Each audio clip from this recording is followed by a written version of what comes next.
എന്റെ പ്രിയപ്പെട്ട സഹോദരങ്ങൾ, നമ്മൾ വിചാരിക്കുന്നത് ഈ ഹറാമ് കാണുന്നത് കുഴപ്പമൊന്നുമില്ല എന്നാണ് നമ്മുടെ ഒരു ധാരണ. നമ്മൾ വ്യഭിചരിക്കുന്നില്ല, നമുക്കതിനെക്കുറിച്ച് അറിയാഞ്ഞിട്ടാ ഇതെല്ലാം ഇങ്ങനെ നടക്കാം. ആണും പെണ്ണാകട്ടെ ഒന്നും ഒരു ശ്രദ്ധയില്ല. ഭാര്യയും ഭർത്താവുമാര് പോലും ഇന്ന് സെക്സിന്റെ കാലമാണ്. ഇവിടെ നോക്കിയാൽ അത് തന്നെ. ഇന്ന് ഗ്രൂപ്പുകൾ പോലും പടച്ചവനെ ഒരു ബോധവും ഇല്ല എന്ന്. എന്റെ പ്രിയപ്പെട്ടവൻ, അതിനകത്ത് എന്ത് സന്തോഷമാകട്ടെ എന്ന് ആർക്കും അറിയില്ല. അല്ലാഹു കാത്തിനെ ശികുമാറാകട്ടെ. ഒരു ഭാര്യയും ഭർത്താവും പോലും നിങ്ങളെ കുറിച്ച് പഠിക്കടോ. മഹാനായ നബിയുനാ റസൂലുള്ളാഹി സ്വല്ലല്ലാഹു അലൈഹി വസല്ലം തങ്ങൾ നബിതങ്ങളുടെ ചരിത്രം വായിച്ചു നോക്ക്. ഉസ്മാൻ തങ്ങൾ സ്വന്തം കൈകൊണ്ട് പോലും ഔറത്തിൽ തൊട്ടിട്ടില്ല എന്ന ചരിത്രം പഠിപ്പിക്കുന്നത്. എന്റെ പ്രിയപ്പെട്ട സഹോദരിമാരെ, ഇന്ന് അതിന് അഡിക്റ്റായി പോകുന്നു ഇന്നെല്ലാരും. അത് കണ്ടിട്ടൊരു ആനന്ദം, ഒരു സുഖം എന്താ നിങ്ങൾക്ക് അതുകൊണ്ട് നേടാൻ കഴിയുക? ഇന്ന് പരസ്പരം വീഡിയോകൾ പിടിച്ചു വെക്കുക. സ്വന്തം ഭാര്യയും ഭർത്താവും തമ്മിലുള്ള വീഡിയോകൾ പോലും പിടിച്ചു വെക്കുന്ന ഒരു കാലഘട്ടം. മൊബൈൽ അവിടെ എവിടെയെങ്കിലും കൊടുക്കുമ്പോഴെല്ലാം അറിയുന്നത്. എന്റെ പ്രിയപ്പെട്ടവരെ, നിങ്ങൾക്ക് അതിനെക്കുറിച്ച് അറിയാഞ്ഞിട്ട് ഞാനൊരു ചരിത്രം പറഞ്ഞു തരാം. അള്ളാഹുവിന്റെ പരിശുദ്ധമായ കഅബാലയത്തിൽ ഇങ്ങനെ തവാഫ് ചെയ്യുകയാ ഒരു മഹാൻ പരിശുദ്ധമായ കഅബാലയത്തിന്റെ മതാഫിൽ ഇങ്ങനെ തവാഫ് ചെയ്യുമ്പോ ഒരു ചെറുപ്പക്കാരൻ ഇങ്ങനെ അള്ളാഹുവിനോട് ദുആ ചെയ്യുകയാണ്. കഅബാലയത്തിന്റെ കില്ല പിടിച്ചുകൊണ്ട് ഒരു മനുഷ്യൻ അള്ളാഹുവിനോട് ദുആ ചെയ്യുകയാണ്. സ്വർഗം തായെന്നൊന്നും അല്ല ദുആ ചെയ്യുന്നേ.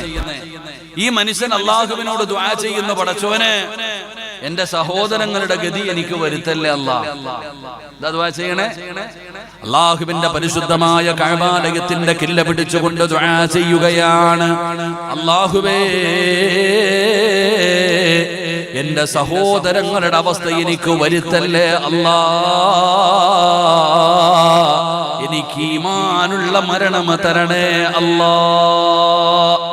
തവാഫ് ചെയ്യുന്ന വേളയിൽ ഇങ്ങനെ നോക്കുമ്പോ ഈ ചങ്ങാതി ഇത് മാത്രമേ ദുആ ചെയ്യുന്നുള്ളൂ. അള്ളാഹിനോട് പറയുന്നു, പടച്ചവനെ എന്റെ സഹോദരന്റെ അവസ്ഥ എനിക്ക് വരുത്തരുത്, എനിക്ക് ഈമാനുള്ള മരണം തരണം. അങ്ങനെ ദുആ ചെയ്യുന്ന ഒരു മനുഷ്യനെ കാണുകയാണ്. ഈ മഹാൻ തവാഫെല്ലാം കഴിഞ്ഞിട്ട് അവസാനം ഈ ചെറുപ്പക്കാരനെ കാണുകയാണ്. അവിടെ നിന്ന് ചോദിച്ചു, മോനെ നീ ദുആ ചെയ്യുന്നത് ഞാൻ കേട്ടു, നീ ദുആ ചെയ്യുന്നത് ഞാൻ കേട്ടു. അല്ലാഹുവിനോട് പറയുന്നു, നിന്റെ സഹോദരങ്ങളുടെ അവസ്ഥ വരുത്തരുതെന്ന്, നിന്റെ ഇക്കാട് അവസ്ഥ വരുത്തരുതെന്ന് നീ പടച്ചവനോട് ദുആ ചെയ്യുന്നല്ലോ. എന്നോട് പറയുമോ നിന്റെ ഇക്കാനും പറ്റി, നിന്റെ ജ്യേഷ്ഠൻ എന്താണ് സംഭവിച്ചത് എന്ന് മഹാനവറുകൾ ആ ചെറുപ്പക്കാരനോട് ചോദിക്കുമ്പോ അവിടെ നിന്ന് പൊട്ടിക്കരഞ്ഞുകൊണ്ട് പറഞ്ഞു, തങ്ങളെ എന്റെ ജ്യേഷ്ഠൻ അല്ലാഹുവിന്റെ പള്ളിയിൽ ബാങ്ക് വിളിക്കുന്ന മനുഷ്യനാ, ഞങ്ങളുടെ നാട്ടിലെ പള്ളിയിൽ ബാങ്ക് വിളിക്കുന്ന മനുഷ്യനാണ്. ഒരുപാട് വർഷമായി എന്റെ ഇക്ക പള്ളിയിൽ ബാങ്ക് വിളിക്കുന്നു. എന്റെ പ്രിയപ്പെട്ട സഹോദരങ്ങളെ, ആ ചെറുപ്പക്കാരൻ പറയുകയാണ്, എന്റെ ഇക്കാടെ മരണമെടുത്തപ്പോ, എന്റെ ജ്യേഷ്ഠന്റെ മരണമെടുത്തപ്പോ, അല്ലാഹുവേ ഞാൻ എന്റെ ജ്യേഷ്ഠന്റെ അടുത്തുണ്ടായിരുന്നു. സക്കറാത്തിന്റെ അവസ്ഥയിൽ കിടക്കുന്ന എന്റെ സഹോദരന്റെ ചാരത്ത് ഞാൻ ഉണ്ടായിരുന്നു. പടച്ചവനെ, മരിക്കാൻ സമയമായപ്പോ എന്നോട് പറഞ്ഞു ഖുർആൻ എടുത്തു കൊടുക്കാൻ, ഖുർആൻ എടുത്തു കൊടുക്കാൻ. ഞാൻ വിചാരിച്ചു ഖുർആൻ ഓതി മരിക്കാനായിരിക്കും തമ്പുരാന്. ഒരുപാട് കാലം അല്ലാഹുവിന്റെ പള്ളിയിൽ ബാങ്ക് വിളിച്ച മനുഷ്യനാണല്ലോ, അതുകൊണ്ട് ഖുർആൻ ഓതി മരിക്കാനായിരിക്കും തമ്പുരാന്. ഖുർആൻ എടുത്ത് കയ്യിൽ കൊടുക്കുമ്പോ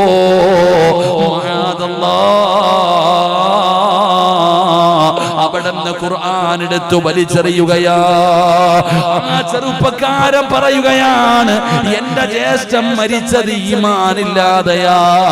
ശഹാദത്ത് കലിമ പറഞ്ഞു കൊടുത്തപ്പോൾ അവിടുന്ന് പോടാ എന്ന് പറഞ്ഞ് കളിയാക്കുകയാണ്.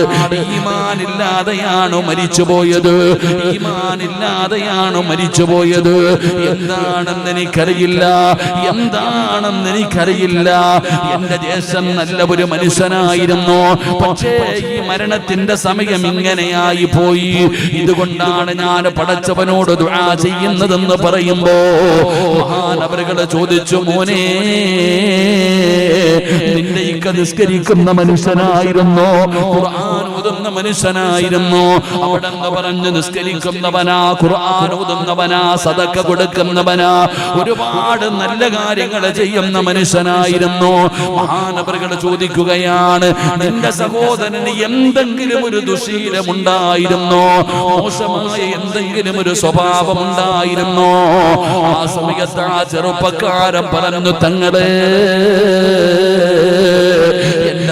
സഹോദരന് ഒരു ദുശീലമുണ്ടായിരുന്നു.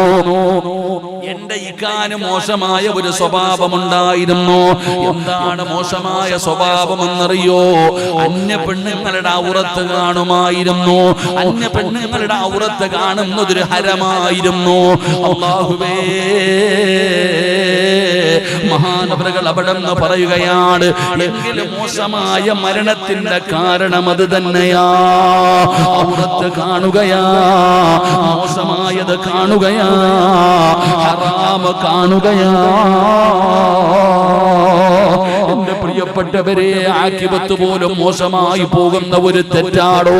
നിസാരമല്ല, നിസാരമല്ല. അതുകൊണ്ട് ലജ്ജയുള്ളവരാക്, ഔറത്ത് മറച്ചുകൊണ്ട് നടക്ക്.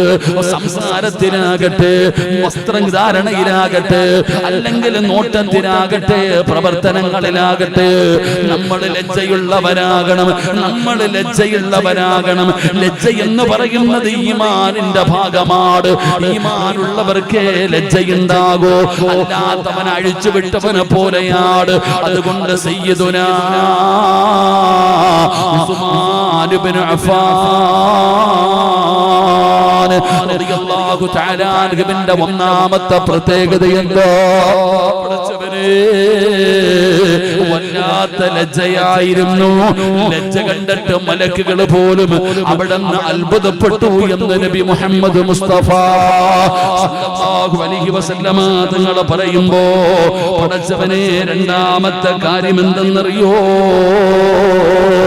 ഉസ്മാൻ തങ്ങളുടെ രണ്ടാമത്തെ പ്രത്യേകത എന്താ? അല്ലാഹുവേ, ആര് കയ്യിലെ മുമ്പ് നീട്ടിയാലും, ആരെന്ത് ചോദിച്ചാലും ഉസ്മാൻ തങ്ങൾ കൊടുക്കുമായിരുന്നു. സദഖ കൊടുക്കാൻ വല്ലാത്ത ആഗ്രഹമായിരുന്നു. പാപങ്ങളെ സഹായിക്കാൻ, അല്ലാഹുവിന്റെ ദീനിനെ സഹായിക്കാൻ വല്ലാത്ത ഒരു മനസ്സായിരുന്നു. വീണ്ടും വീണ്ടും കൊടുക്കാൻ വല്ലാത്ത ഒരാഗ്രഹമായിരുന്നു. നമ്മളെ പോലെയല്ല സഹോദരാ. മഹാനായ നബിയുനാ റസൂലുള്ളാഹി സ്വല്ലല്ലാഹു അലൈഹി വസല്ലമ തങ്ങൾ ഒരിക്കൽ നബി തങ്ങളുണ്ടല്ലോ, പടച്ചവനെ, തബൂക്ക് യുദ്ധത്തിന് വേണ്ടി അല്ലാഹുവിന്റെ പ്രവാചകൻ അവിടെ നിന്ന് പറഞ്ഞു, സ്വഹാബാ, അല്ലാഹുവിന്റെ ദീനിനെ സഹായിക്കണം സ്വഹാബാ, അല്ലാഹുവിന്റെ ദീനിനെ സഹായിക്കണം സ്വഹാബാ. ഉസ്മാൻ തങ്ങൾ അല്ലാഹുവിന്റെ റസൂൽ ചോദിച്ചു, ആരാ ഉള്ളത്? ഉസ്മാൻ തങ്ങൾ എഴുന്നേറ്റ് നിന്നിട്ട് പറയുകയാണ്, യാ റസൂലല്ലാഹ്, അല്ലാഹുവിന്റെ നബിയേ, 100 ഒട്ടകങ്ങളെയും ആ ഒട്ടകത്തിന്റെ മുകളിൽ സഞ്ചരിക്കാമെന്ന് വെച്ചിരിക്കുന്ന കട്ടിലും ഞാൻ തരാ നബിയേ. 100 ഒട്ടകങ്ങളെ ഞാൻ തരാ, അതിന്റെ മുകളിൽ വെക്കുന്ന കട്ടില് ഞാൻ തരാ. അവിടെ ആദ്യം എഴുന്നേറ്റ് നിന്ന് പറയുകയാണ്, നബി തങ്ങൾക്ക് സന്തോഷമായി. അല്ലാഹുവിന്റെ പ്രവാചകൻ അവിടെ നിന്ന് ദുആ ചെയ്യുകയാണ്. ദുആ ചെയ്തു കഴിഞ്ഞപ്പോ ഇനി ആരാവുള്ളത്? ഉസ്മാൻ തന്നിരിക്കുകയാണ്. ഇനി ആരാവുള്ളത്? ഉസ്മാൻ തങ്ങൾ രണ്ടാമതും എഴുന്നേൽക്കുകയാണ്. യാ റസൂലല്ലാഹ്, 200 ഒട്ടകങ്ങളെ കൂടെ തരാ നബിയേ, 200 ഒട്ടകങ്ങളുടെ കൂടെ ഞാൻ തരാ. നബി തങ്ങൾക്ക് സന്തോഷമായി.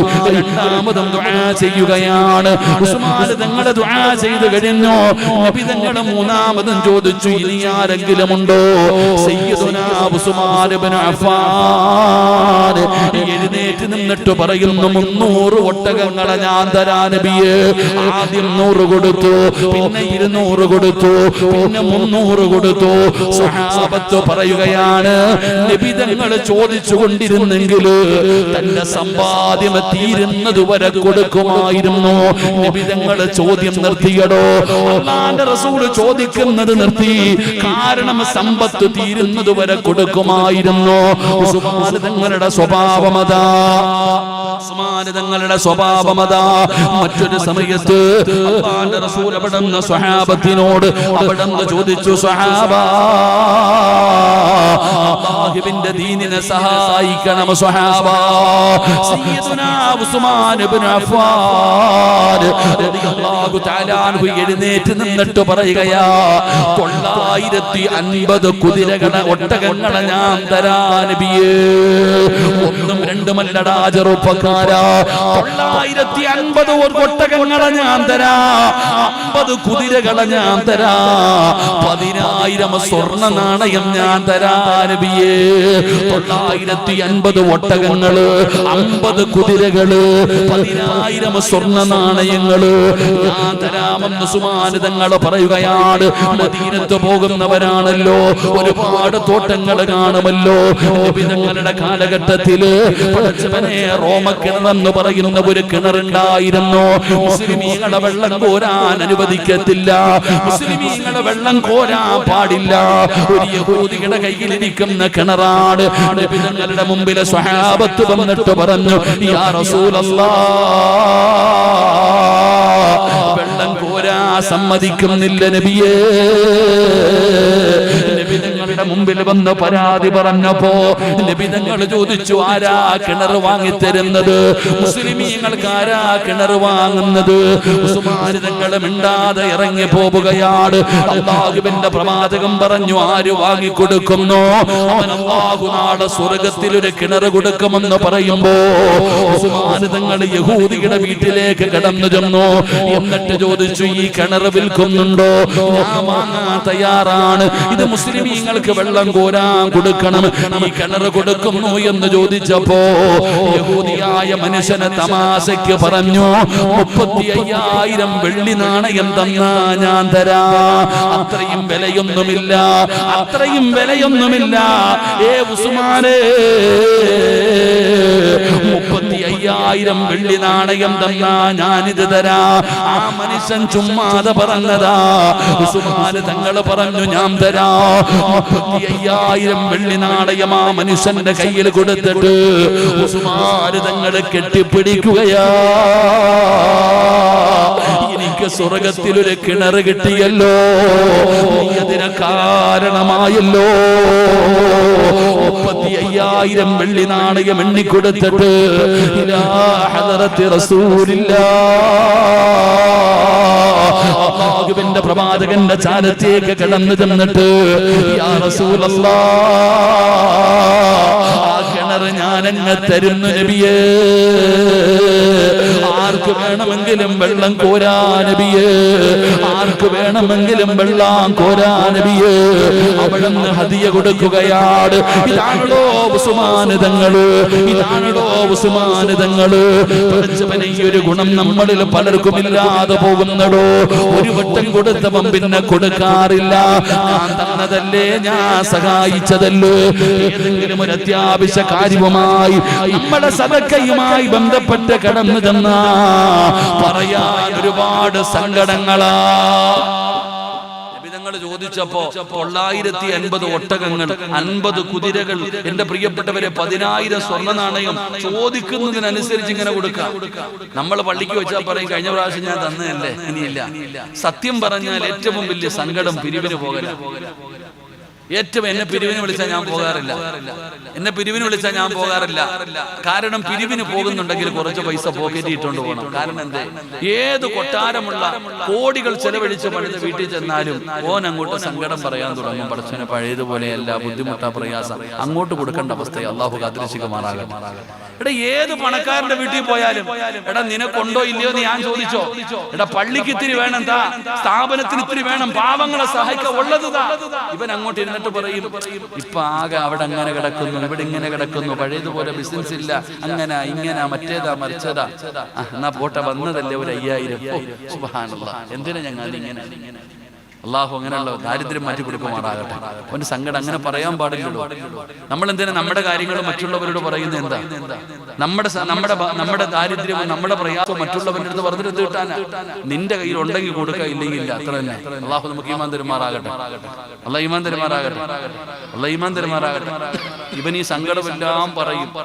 അവനും അറിയാൻ പറയുന്നത് കള്ളവാന്ന്, കേൾക്കുന്നവനും അറിയാൻ കള്ളവാന്ന്. എന്നിട്ട് ഇതെല്ലാം കേട്ടിട്ട് 5,000 എഴുതിക്കും. ഇങ്ങനെ എടാ നിന്റെ കയ്യിൽ ഉസ്മാൻ റളിയല്ലാഹു തആല ചോദിക്കുന്നതിനനുസരിച്ച് ഇങ്ങനെ കൊടുത്തുകൊണ്ടേയിരിക്കും. കാരണം എന്തേ? ഉസ്മാൻ തങ്ങൾക്കറിയാം കൊടുക്കും തോറും അല്ലാഹു വർദ്ധിപ്പിച്ചു തരും. അതാണ് സദഖ. കൊടുക്കും തോറും നിന്റെ വീട്ടിലൊരു കിണറുണ്ട്, നിന്റെ വീട്ടിൽ കിണറുണ്ട്, നീ അതങ്ങ് അടച്ചു വെച്ചു. ഒരു മാസം വെള്ളം കോരണ്ട. വെള്ളം കൂടുവോ? കൂടത്തില്ല. ഒരു കൊല്ലം നീ കിണർ വെള്ളം കോരാൻ അടച്ചിട്ടു, അവിടെ തന്നെ കിടക്കും. അങ്ങനെ വെള്ളം ഒരിക്കലും കൂടില്ല. പക്ഷെ കോരുന്നതിനനുസരിച്ച് അല്ലാഹു കൂട്ടിത്തരും. അതാ വെള്ളം, അതാ സദഖ. കൊടുക്കുന്നതിനനുസരിച്ച് അല്ലാഹു വാരിക്കോരി. ഇന്ന് വരെ ഒരാളും സദഖ കൊടുത്തിട്ട് ദരിദ്രനായിട്ടില്ല. ഇരിക്കണ പെണ്ണുങ്ങളൊക്കെ കോടീശ്വരിമാര്. ഒരു പവന് 1.30 35 ആയി. അല്ലാഹു ബർക്കത്ത് ചെയ്യുമാറാകട്ടെ. ആമീൻ പറ. പണ്ട് നമ്മുടെ പുറകെ നടക്കുമായിരുന്നു. കാക്കച്ചി ഒന്ന് റീചാർജ് ചെയ്താകാക്ക, ഒരു ചുരിദാർ വാങ്ങിത്താകാക്ക. ഇപ്പോഴോ ആമിന ഒരു മോതിരം തരുമോന്ന് അങ്ങോട്ടേക്കുള്ള അവസ്ഥ. ഇപ്പൊ കോടീശ്വരിമാർ അവരാ. എത്ര ലക്ഷത്തിന്റെ സ്വർണമുണ്ടെന്ന് ചോദിച്ചാൽ അവർക്ക് തന്നെ അറിയില്ല. പോയി എവിടെ പോയെന്ന് അറിയില്ല. പടച്ചോനെ ഇപ്പൊ ഇങ്ങനെ പോവാ. സുബ്ഹാനല്ലാഹ്. സ്വർണത്തിന്റെ വളർച്ച കാണുമ്പോ വല്ലാത്ത അത്ഭുതം. വളർന്നു പോകട്ടെ, എവിടെ വരെ പോവെന്ന് നോക്കാം. എവിടെ വരെ പോവെന്ന് നോക്കാം. കള്ളന്മാരും അതനുസരിച്ച് ഇപ്പൊ ഇങ്ങനെ നടക്കുന്നുണ്ട്. ഇപ്പൊ വീട്ടിൽ സ്വർണം വെക്കാൻ എല്ലാത്തിനും വല്ല പേടിയാ. പഴയതുപോലൊന്നും ഇല്ല. സന്തോഷം ഉണ്ടോ? പഴയ കല്യാണ വീട്ടിൽ പോകുമ്പോഴത്തേക്ക് ചെരുപ്പ് വരെ സ്വർണം ഇട്ടിട്ടുണ്ടായിരുന്നു അല്ലേ? പണ്ടൊരു കല്യാണത്തിന് പോകുമ്പോൾ പെണ്ണുങ്ങളുടെ സ്വർണം പ്രദർശനം അങ്ങനെ ആയിരുന്നു. ഇപ്പൊ ഇല്ല. അൽഹംദുലില്ലാഹ്, സമാധാനമുണ്ട്. ഇപ്പൊ കുറെയൊക്കെ കുറഞ്ഞു കിട്ടിയിട്ടുണ്ട്. ആഡംബരമൊക്കെ കുറച്ചുകൂടെ മാറാനുണ്ട്. അല്ലാഹു നന്നാക്കുമാറാകട്ടെ. എവിടെ പോവാനാ? തോടി എവിടെ വരെ ഓടാനാ? എടാ നീയൊക്കെ താഴെ വരും. ഞാൻ അങ്ങനെ തന്നെ പറയും. ഈ കോടീശ്വര വിവാഹം നടത്തി, ആർഭാടങ്ങൾ നടത്തി. പണ്ടൊക്കെ ഒരു ദിവസം കല്യാണം, മൈലാഞ്ചി, പിറ്റേ ദിവസം നിക്കാഹ്. ഇപ്പൊ അങ്ങനെയല്ല. 5 6 കല്യാണം, അറബി കല്യാണം, പിന്നെന്താ മഞ്ഞ കല്യാണം, ഒടുക്കത്തെ കല്യാണം, മൊത്തം കല്യാണം. അറബികൾക്കൊരു കല്യാണം, അറബി ഡ്രസ് ഇട്ടുകൊണ്ട് ആണുങ്ങളും പെണ്ണുങ്ങളും. അത് കഴിയുമ്പോ പിന്നെ മഞ്ഞ കല്യാണം. മഞ്ഞ കല്യാണം എന്ന് പറയുന്നത് എല്ലാം മഞ്ഞ ഇടും. കഫവും തുണിയും ഒന്ന് തന്നെ കേട്ടോ. എല്ലാം വെള്ളയാ. പ്രായം ചെന്ന ഉമ്മമാരുടെയൊക്കെ ഡാൻസ് ഉണ്ട്. സുബ്ഹാനല്ലാഹ്. മൈക്കൽ ജാൻസൺ പോലും ഇങ്ങനെ ആടൂല. മൈക്കൽ ജാക്സൺ പോലും അങ്ങനത്തെ ഡാൻസ് ഒന്നും ആടൂല. താത്താമാരൊക്കെ സുബ്ഹാനല്ലാഹ് CC അടഞ്ഞ് തീരാറായ ഉമ്മാടെയും വീഡിയോ കാണണം. മാഷാ അല്ലാഹ്, പുരോഗതിയുണ്ട്. അല്ലാഹു ഈമാൻ നൽകുമാറാകട്ടെ. ഒന്നും പറയാൻ പറ്റൂലടോ, ലൈവ് ആയതുകൊണ്ട്. പണ്ടാരും എവിടെ നിന്നൊക്കെ ഉപ്പിറങ്ങണേന്ന് അറിയില്ല. അതുകൊണ്ടാ എവിടെ നിന്നറിയില്ല. എന്റെ പ്രിയപ്പെട്ടവരെ, ഞാൻ പറഞ്ഞത് സദഖ. ഒരാളെ മുമ്പിൽ വന്ന് കൈ നീട്ടിയാ മടക്കരുത്. നിന്റെ കയ്യിലുള്ളത് കൊടുക്ക്. ഒന്നുമില്ലെങ്കിലും ദുആ ചെയ്യ്. മഹാനായ ആദരവായ പ്രവാചകൻ നബി മുഹമ്മദ് മുസ്തഫ സല്ലല്ലാഹു അലൈഹി വസല്ലമ തങ്ങൾ പറയുകയാണ്, നിങ്ങൾ പാവപ്പെട്ടവരെ പരിചയപ്പെടണേ, നിങ്ങൾ പാവപ്പെട്ടവരെ പരിചയപ്പെടണേ എന്ന് നബി മുഹമ്മദ് മുസ്തഫ. ഈ നാട്ടിലെ പണക്കാരെ എല്ലാവർക്കും അറിയാം. ഈ നാട്ടിലെ സമ്പന്നന്മാരെ എല്ലാവർക്കും അറിയാം. പാവപ്പെട്ടവനെ ആർക്കും അറിയില്ലടോ. എന്നാ പണക്കാരനെക്കാളും പരിചയപ്പെടേണ്ടത് പാവപ്പെട്ടവനെയാ. നിന്റെ വീടിന്റെ മുമ്പിൽ അതാ സഹായം തേടി വരുന്ന മനുഷ്യനെ നീ പരിഗണിക്കരുത്. അവനെ നീ പിണക്കരുത്, അവനെ നീ വേദനിപ്പിക്കരുത്. നിന്റെ മുമ്പിൽ കൈ നീട്ടി വരുന്നവനെ നീ പരിഗണിക്കണേ എന്ന് നബി മുഹമ്മദ് മുസ്തഫ സല്ലല്ലാഹു അലൈഹി വസല്ലമ തങ്ങൾ പറയുമ്പോ, മക്കളെ കെട്ടിക്കാൻ കഷ്ടപ്പെടുന്ന ഒരാൾ വീട്ടിൽ വന്നിരിക്കുകയാണ്. അവന്റെ മുമ്പിൽ ഗേറ്റ് അടച്ചിടലല്ല, വാതില് തുറന്നു കൊടുക്കാതിരിക്കലല്ല, ആട്ടി ഓടിക്കലല്ല. അർഹതപ്പെട്ടവനാണെങ്കിൽ വിളിക്കണം പെങ്ങള്, സഹോദരാ വിളിച്ച് വരാന്തയിൽ കയറ്റിയിരുത്തലല്ല, അവനെ വീടിന്റെ അകത്തേക്ക് കയറ്റണം. ഇരിക്കു സഹോദരാ, പിടിച്ചവിടെ ഇരുത്തിയിട്ട് എന്തേ നിന്റെ പ്രശ്നമെന്ത്? ആ സഹോദരൻ അവന്റെ സങ്കടം പറയുകയാണ്. ആ മനുഷ്യനോട് പറയണം, അൽഹംദുലില്ലാഹ് എന്റെ കയ്യിൽ ഇതേ ഉള്ളൂ, അല്ലാഹു നിന്റെ പ്രയാസം മാറ്റിത്തരും. കുടിക്കാൻ ഒരു ഗ്ലാസ് വെള്ളം കൊടുത്ത് ആ വന്ന പാവപ്പെട്ടവനെ സമാധാനിപ്പിച്ചു അവന് വേണ്ടി ഒന്ന് ദുആ ചെയ്യണേ. എന്റെ വീട്ടിലൊരു പാവപ്പെട്ടവൻ യതീമ, മക്കളെ കെട്ടിക്കാൻ ഒന്നുമില്ല, സങ്കടം പറഞ്ഞുകൊണ്ട് വീട്ടിൽ വന്നു. വാ ഹബീബി വാ, കേറിയിരിക്കുക ഇൻഷാ അല്ലാഹ്. വീണ്ടും അവിടെ കയറ്റിയിരുത്തി കുടിക്കാൻ ഇത്തിരി വെള്ളം കൊണ്ടുവന്ന് കൊടുത്തു. എന്താ നിന്റെ പ്രശ്നം? അദ്ദേഹത്തിന്റെ സങ്കടം പറഞ്ഞു. ഇൻഷാ അല്ലാഹ് എന്റെ കയ്യിൽ ഇതേ ഉള്ളൂ, എന്നാ വെച്ചോ. അൽഹംദുലില്ലാഹ്, അല്ലാഹു കൈവിടത്തില്ല. അല്ലാഹു നിങ്ങളെ കൈവിടൂല. പടച്ചോ നിങ്ങളുടെ മകളുടെ വിവാഹം നടത്തി തരും, നിങ്ങളുടെ പ്രയാസം മാറ്റി തരും. ഒരു ദുആയും ചെയ്തിട്ട് അവനെ ഇറക്കി വിടണം. അല്ലാതെ ഓടിക്കലല്ല. അങ്ങനെ ആ മനുഷ്യനെ സന്തോഷിപ്പിച്ച് നീ ഇറക്കി വിട്ട അയാൾ നിന്നെ മറക്കൂല, അയാൾ നിന്നെ മറക്കൂല. ആ സന്തോഷിപ്പിച്ചതിന്റെ പ്രതിഫലപ്പെടാ നാളെ പടച്ച റബ്ബിന്റെ കോടതിയിൽ നിൽക്കുമ്പോൾ അല്ലാഹു സുബ്ഹാനഹു വ തആല പാവങ്ങളോട് പറയുമത്രേ, ഇതുപോലെ പാവപ്പെട്ടവരായി ജീവിച്ച മിസ്കീനുകളുണ്ടല്ലോ, ഫക്കീറുകളുണ്ടല്ലോ, അവരോട് അല്ലാഹു പറയും, നിന്നെ സഹായിച്ചവരെ വിളിച്ചു കൊണ്ടുവരാൻ, നിന്നെ സഹായിച്ചവരെ വിളിച്ചു കൊണ്ടുവരാൻ. എന്റെ പ്രിയപ്പെട്ടവരെ, നിന്നെ സഹായിച്ചവരെ വിളിച്ചു കൊണ്ടുവരാൻ പറയുമ്പോ മകളുടെ കല്യാണവുമായി ഒരു വീട്ടിലേക്ക് കടന്നു ചെന്നപ്പോ എന്നെ വീടിന്റെ അകത്ത് പിടിച്ചിരുത്തി എനിക്ക് കുടിക്കാൻ വെള്ളവും തന്നു, കയ്യിലുള്ളത് തന്നു സഹായിക്കുകയും ദുആ ചെയ്യുകയും ചെയ്ത ആ മനുഷ്യനെ അയാളും മറക്കൂല. ആ പാവപ്പെട്ടവൻ നാളെ പരലോകത്ത് വെച്ച് കൈപിടിക്കുമെന്ന് ആദരവായ പ്രവാചകൻ നബി മുഹമ്മദ് മുസ്തഫ സല്ലല്ലാഹു അലൈഹി വസല്ലമ തങ്ങൾ പറയുമ്പോ, പെങ്ങളെ കൊടുക്കാനുള്ള മനസ്സുണ്ടാകണം, പെങ്ങള് സദഖ ചെയ്യാനുള്ള മനസ്സുണ്ടാകണം ബാപ്പാ. ഒരിക്കലും കൊടുത്താ കുറയൂല, കൊടുക്കുന്നതിനനുസരിച്ച് അല്ലാഹു വർദ്ധിപ്പിച്ചു തരുമെന്ന് ആദരവായ പ്രവാചകൻ നബി മുഹമ്മദ് മുസ്തഫ സല്ലല്ലാഹു അലൈഹി വസല്ലമ തങ്ങൾ പറയുമ്പോ വിശദീകരിക്കുന്നില്ല. ഉസ്മാൻ തങ്ങളുടെ മൂന്നാമത്തെ ഗുണമെന്തെന്നറിയോ? അല്ലാഹുവിനെ വല്ലാത്ത പേടിയാ. പടച്ചവനെ ഭയന്ന് ജീവിച്ച മനുഷ്യനാണ് സയ്യിദുനാ ഉസ്മാൻ. വല്ലാത്ത പേടിയായിരുന്നു, പടച്ചവനെ വല്ലാത്ത ഭയമായിരുന്നു. എന്റെ പ്രിയപ്പെട്ടവരെ, ഉസ്മാൻ തങ്ങളുടെ ചരിത്രം എടുത്ത് വായിച്ചു നോക്ക്. ഉസ്മാൻ തങ്ങള് പടച്ചവനെ ഏറ്റവും കൂടുതൽ കരഞ്ഞത് ഖബർ കാണുന്ന സമയത്താ. ഖബർ കാണുന്ന സമയത്ത് ഉസ്മാൻ റളിയല്ലാഹു തആല അൻഹു വല്ലാതെ കരയുമായിരുന്നു. താടി രോമത്തിലൂടെ കണ്ണുനീരിങ്ങനെ ഒഴുകുന്ന രീതിയിൽ ഉസ്മാൻ തങ്ങൾ വല്ലാതെ കരയുമായിരുന്നു. അവിടെ നിന്ന് ചോദിച്ചു, തങ്ങളെ നരകം പറയുമ്പോ ഇതുപോലെ കരയാറില്ലല്ലോ, മഹ്ശറ പറയുമ്പോ ഇതുപോലെ കരയാറില്ലല്ലോ, സിറാത്ത് പറയുമ്പോ ഇതുപോലെ കരയാറില്ലല്ലോ, അല്ലാഹുവിന്റെ അദാബുകളെ കുറിച്ച് പറയുമ്പോ നിങ്ങൾ ഇതുപോലെ കരയാറില്ലല്ലോ. എന്നാ ഖബറിനെ കുറിച്ച് പറഞ്ഞ, ഖബർ കണ്ട താടി രോമം നനയുന്ന രീതിയിൽ കരയുന്നല്ലോ തങ്ങള്. കാരണമെന്തേ തങ്ങള്? ഉസ്മാൻ തങ്ങളുടെ മറുപടി എന്തെന്നറിയുമോ ചെറുപ്പക്കാരാ? ഖബർ കാണുമ്പോ ഇതുപോലെ കരയാനുള്ള കാരണമെന്തെന്നറിയോ എന്റെ ചെറുപ്പക്കാരാ? മോനെ, ഒറ്റയ്ക്ക് ജീവിച്ച് നിനക്ക് ശീലമില്ലടാ. എന്റെ ചെറുപ്പക്കാരോട്, എന്റെ ഉമ്മമാരോട് ചോദിക്കട്ടെ, പടച്ചവനെ ലക്ഷങ്ങൾ ചെലവഴിച്ചിട്ടിരിക്കുന്ന നിന്റെ വീടിന്റെ അകത്ത് ഒരു ദിവസം ഒറ്റയ്ക്ക് കിടക്കാൻ ധൈര്യമുണ്ടോ? ഒരു ദിവസം ഒറ്റയ്ക്ക് കിടക്കാൻ ധൈര്യമുണ്ടോ? പേടിയാടോ? വീടിന്റെ അകത്ത് വേറെ ആരുമില്ലെങ്കിൽ നമുക്കൊരു വല്ലാത്ത ഭയമാ, പെങ്ങളെ വല്ലാത്ത ഒരു പേടിയാ. നമ്മൾ ജീവിച്ചിരിക്കുന്നത് എപ്പോഴും നമ്മുടെ കൂടെ ആളുകളുണ്ട്.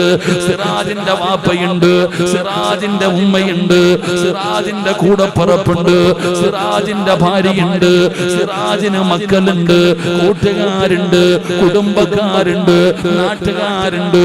സിറാജ് ദുനിയാവിൽ ജീവിക്കുമ്പോ എല്ലാവരും സിറാജിന്റെ കൂടെ ഉണ്ടടോ. ഇനി നാളെ പടച്ച റബ്ബിന്റെ പരലോകത്ത് ചെല്ലുമ്പോ ഞാൻ ഒറ്റയ്ക്കല്ല പരലോകത്ത് കടന്നു ചെല്ലുന്നത്. ആദം നബി മുതൽ അഷ്റഫുൽ ഖൽഖായ തങ്ങൾ വരെയുള്ള 1,24,000 പരം വരുന്ന പ്രവാചകന്മാര്, അവരുടെ അനുയായികൾ മുഴുവനും നാളെ പടച്ച റബ്ബിന്റെ കോടതിയിലുണ്ട്. അല്ലാഹു എനിക്ക് സ്വർഗ്ഗം നൽകിയാൽ, സിറാജ് ഒറ്റയ്ക്കല്ല സ്വർഗ്ഗത്തിൽ പോകുന്നത്, സ്വർഗ്ഗവാസികൾ എന്റെ കൂടെയുണ്ട്. അല്ലാഹുവേ, ഇനി പടച്ചവൻ എനിക്ക് നരകം തന്നാൽ അല്ലാഹ് നീ കാക്കണേ അല്ലാഹു. എങ്ങാണം എന്നെ നരകത്തിലിട്ടാൽ, നരകത്തിലെ സിറാജ് ഒറ്റയ്ക്കല്ല, ഖാറൂനും നമ്രൂദും ഫിറഔനും ഹാമാനും സുലൈമാനും അബൂജഹലും ഉതുബത്തും ശൈബത്തും അല്ലാഹുവേ ഒരുപാട് പേര് നരകത്തിലുണ്ട്. എവിടെ ചെന്നാലും സിറാജിന്റെ കൂടെ ആളുണ്ട്, നിങ്ങളുടെ കൂടെ ആളുണ്ട്. എന്നാ നമ്മൾ ഒറ്റയ്ക്ക് പോകുന്ന ഒരേ ഒരു സ്ഥലമേ ഉള്ളൂ. നമ്മൾ ഒറ്റയ്ക്ക് പോകുന്ന ഒരേ ഒരു സ്ഥലമേ ഉള്ളൂ. ആ ഒരേ ഒരു ഒറ്റയ്ക്ക് പോയി കിടക്കേണ്ട ഒരേ ഒരു സ്ഥലമേതാ? അതും പള്ളിപ്പറമ്പിലെ ഖബറാ. ഖിയാമത്ത് നാൾ വരെ, ഖിയാമത്ത് നാൾ വരെ ഖബറിനകത്ത് പോയി ഒറ്റയ്ക്ക് കിടക്കണം പെങ്ങള്. ചെറുപ്പക്കാരാ, ഒരാളും വരില്ലടാ, ഒരാളും വരില്ലടാ. ഒറ്റയ്ക്ക് പോയി കിടക്കേണ്ട സ്ഥലമാണ് ഖബർ. അതാണ് പള്ളിപ്പറമ്പിൽ പോകുന്നവരോട് ഖബർ പറയുന്നു, മോനെ ഏകാന്തതയുടെ വീടാണ് ഞാൻ. ഓരോരുത്തരോടും പറയുമടോ, ഖബറിന് നാവുണ്ടടോ, ഖബറിന് നാവുണ്ടടോ. നമ്മൾ സംസാരിക്കുന്നത് പോലെ ഖബറും സംസാരിക്കുന്നുണ്ട്. വെറുതെ പറഞ്ഞതല്ല. പള്ളിപ്പറമ്പിൽ പോകുന്ന മനുഷ്യനോട് ഖബർ സംസാരിക്കുന്നുണ്ട്. മഹാനായ ഉമർ ഇബ്നു അബ്ദുൽ അസീസ് തങ്ങള്, ഉമർ ഇബ്നു അബ്ദുൽ അസീസ് തങ്ങളുടെ ചരിത്രമെടുത്ത് വായിച്ചു നോക്ക്. ഒരു മനുഷ്യന്റെ ജനാസ ഖബറടക്കാൻ പോയതാണ്. പള്ളിപ്പറമ്പിൽ ചെന്ന് ഖബറിറക്കിയിട്ട് എല്ലാവരും പിരിഞ്ഞു പോകുമ്പോ ഉമർ ഇബ്നു അബ്ദുൽ അസീസ് പോകുന്നില്ല. ഒറ്റയ്ക്ക് പള്ളിപ്പറമ്പിൽ നിൽക്കുകയാ, ഒറ്റയ്ക്ക് പള്ളിപ്പറമ്പിൽ നിൽക്കുകയാ. വരുന്നില്ലേ തങ്ങള്, വരുന്നില്ലേ തങ്ങള്? ഉമർ ഇബ്നു അബ്ദുൽ അസീസ് പറഞ്ഞു, ഞാൻ വരുന്നില്ല, എല്ലാവരും പൊക്കോ. എന്തിനാ തങ്ങളെ ഒറ്റയ്ക്ക് നിൽക്കുന്നത്? മയ്യത്ത് കുളിപ്പിച്ചല്ലോ, കഫം പൊതിഞ്ഞല്ലോ, നിസ്കരിച്ചല്ലോ, ഖബറടക്കിയല്ലോ, എല്ലാം കഴിഞ്ഞല്ലോ. എന്തിനാണ് അങ്ങ് ഒറ്റയ്ക്ക് പള്ളിപ്പറമ്പിൽ നിൽക്കുന്നത്? ഉമർ ഇബ്നു അബ്ദുൽ അസീസ് പറഞ്ഞ മറുപടി എന്തെന്നറിയോ? എല്ലാവരും പോകാൻ പറഞ്ഞു വിടുകയാണ്. എല്ലാവരെയും പറഞ്ഞു വിട്ടിട്ട് ഒരു ഖബറിന്റെ ചാരത്ത് നിന്ന് കരയുകയാ. ഒരു ഖബറിന്റെ ചാരത്ത് നിന്നിട്ട് ഉമർ ഇബ്നു അബ്ദുൽ അസീസ് തങ്ങൾ കരയുകയാണ്. കാരണം കരയണമെന്നല്ലേ, കരയണമെന്നല്ലേ. ഖബറെന്നു കേട്ടാൽ തൽക്ഷണം ഞെട്ടേണ്ടതാ, കണ്ടാലുടൻ വാ വിട്ടു നീ കരയേണ്ടതാ. മേടയ്ക്കു പകരം മാളമാ സുബ്ഹാന റബ്ബിയതിൽ കിടക്കേണ്ടതാ നസുമാന. മക്കളെ, ഖബറിനെ കുറിച്ച് പറയുന്നത് കേട്ടാലേ പേടിക്കണം മോനെ. ഉമ്മമാരെ, ഖബറിനെ കുറിച്ച് പറയുന്നത് കേട്ടാലേ പേടിക്കണമെന്നാട്. ഖബർ കണ്ടാ കരയണമെന്നാട്, ഖബർ കണ്ടാ കരയണമെന്നാട്. ഉമർ ഇബ്നു അബ്ദുൽ അസീസ് ഖബറിന്റെ ചാരത്ത് നിന്ന് കരയുകയാണ്. മിണ്ടാതെ നിന്ന് കരയുന്ന ഉമർ ഇബ്നു അബ്ദുൽ അസീസിനോട് ഖബർ ചോദിക്കുന്ന ഉമർ ഇബ്നു അബ്ദുൽ അസീസ്, എന്തേ മിണ്ടാതെ നിന്ന് കരയുന്നത്? ഒന്നും ചോദിക്കാനില്ലേ, ഒന്നും ചോദിക്കാനില്ലേ? എന്റെ അകത്ത് കിടക്കുന്നവന്റെ അവസ്ഥ അറിയണോ? ഒരു മയ്യത്തിനോട് ഞാൻ എങ്ങനെയാണ് പെരുമാറുന്നതെന്നറിയണോ? അതാ ഉമർ ഇബ്നു അബ്ദുൽ അസീസ് ചോദിക്കുന്നു, എങ്ങനെയാ? ോട് എങ്ങനെയാണ് പെരുമാറുന്നതെന്ന് ചോദിക്കുമ്പോ ഖബർ പറയുകയാ,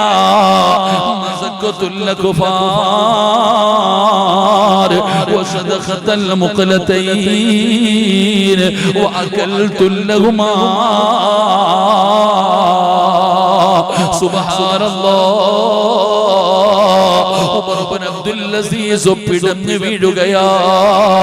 ഖബർ പറയുന്നു, ഞാൻ അവനെ കെട്ടിപ്പിടിക്കുകയാണ്, അവന്റെ കഫം തുണികൾ വലിച്ചു കീറുകയാണ്. പടച്ചവരെ, മയ്യത്തിനോട് പെരുമാറുന്ന രീതി പറയുമ്പോ ഉമർ ഇബ്നു അബ്ദുൽ അസീസ് നിലവിളിച്ചുകൊണ്ട് ഖബറിന്റെ മുകളിൽ കിടക്കുകയാ. പറയല്ലേ, പറയല്ലേ, ഖബറേ പറയല്ലേ എന്ന് പറഞ്ഞുകൊണ്ട് ഖബറിന്റെ മുകളിൽ കിടന്ന് നിലവിളിക്കുമ്പോ അപ്പോഴാണ് ഖബർ പറഞ്ഞു കൊടുത്തത് അല്ലദുല്ലുക അലാ അക്ഫാനി ലാ തുബിലാ അന്ന് പറഞ്ഞു കൊടുത്തു എന്ന് ചരിത്രം പറയുമ്പോ ഉമർ ഇബ്നു അബ്ദുൽ അസീസ് പറഞ്ഞ മറുപടിയാണ് മഹാനായ ഉമർ ഇബ്നുൽ ഖത്താബ് ഉസ്മാൻ തങ്ങൾ പറയുകയാണ് ഞാൻ ഒറ്റയ്ക്ക് പോയി കിടക്കേണ്ട വീട് ഖബറാ അവിടെ ആരും വരൂല അവിടെ വാപ്പ വരൂല ഉമ്മ വരൂല മക്കള് വരൂല എല്ലാവരും കൊണ്ടുവന്ന് താഴേക്ക് ഇറക്കി വെച്ചിട്ട് പലകയെടുത്ത് നിരത്തിയിട്ട് മിൻഹാ ഖലഖനാകും വഫീഹാ നുഈദുകും വമിൻഹാ നുഖ്രിജുകും താറത്തൻ നുഖ്റാ പറഞ്ഞുകൊണ്ട് പിടിമണ്ണ് വാരി എറിഞ്ഞിട്ട് എല്ലാവരും പറയുന്നു അസ്സലാമു അലൈക യാ അബീ അസ്സലാമു അലൈക യാ ഉമ്മീ അസ്സലാമു അലൈക്കും യാ ദാര ഖൗമുൽ മുഅ്മിനീൻ വഇന്നാ ഇൻഷാ അല്ലാഹു ബികും ലാഹിഖൂൻ എല്ലാവരും പോകുമടോ എല്ലാരും പോകുമടോ ഖിയാമത്ത് നാൾ വരെ കിടക്കേണ്ട സ്ഥലമാണ് ഖബർ പടച്ചവനെ നബി തങ്ങൾ പറഞ്ഞത് എന്തെന്നറിയോ ഖബർ അവ്വലു മൻസിലിൻ മിൻ മനാസിലിൽ ആഖിറ അവിടെ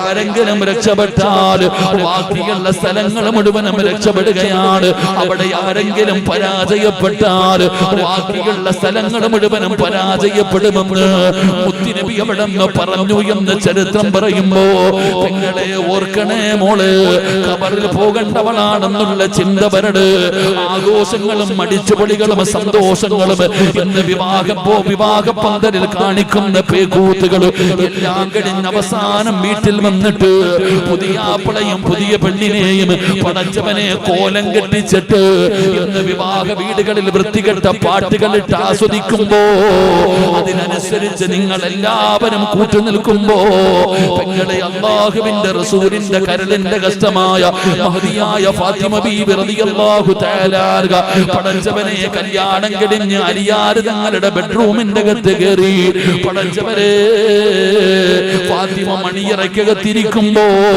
അലിയാര് തങ്ങള് വാതില് അതാ വിളക്കണയ്ക്കുകയാണ് ബെഡ്റൂമിന്റെ അകത്ത് കത്തിച്ചു വെച്ചിരുന്ന ആ മണിയറയ്ക്കകത്ത് കത്തിച്ചു വെച്ചിരുന്ന വിളക്കിന്റെ തിരിയങ്ങ് താഴ്ത്തിയിട്ട് വാതില് കുറ്റിയിടുമ്പോ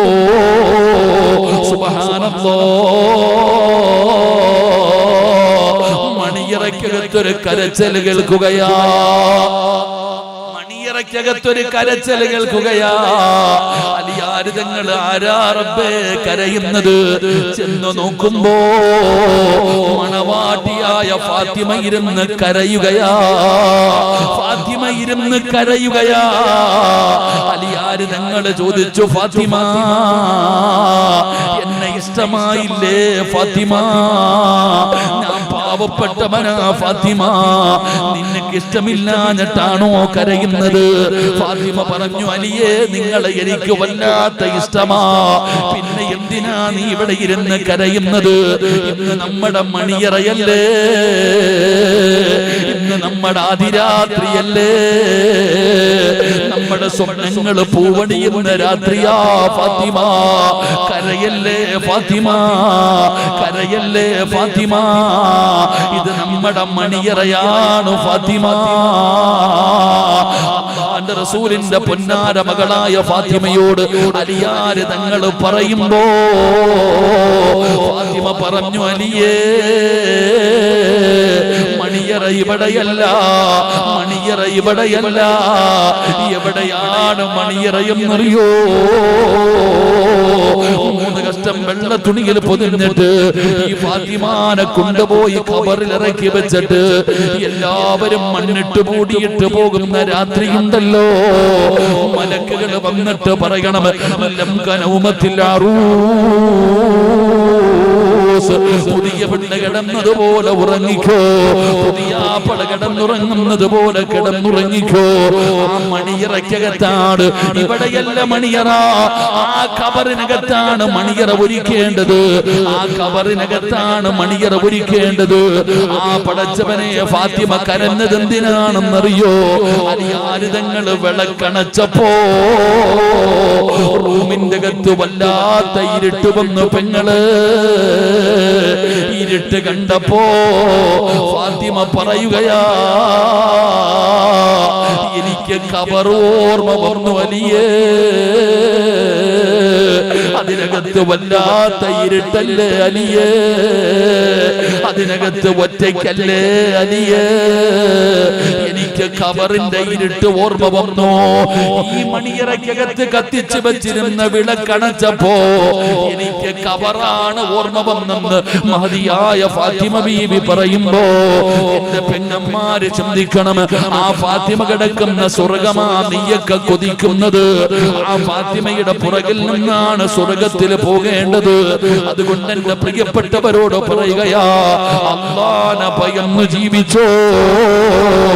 അഹങ്കാരികളും ധിക്കാരികളും പടച്ചവനെ പിടിക്കപ്പെടുമെന്ന് ചരിത്രം സാക്ഷിയാ.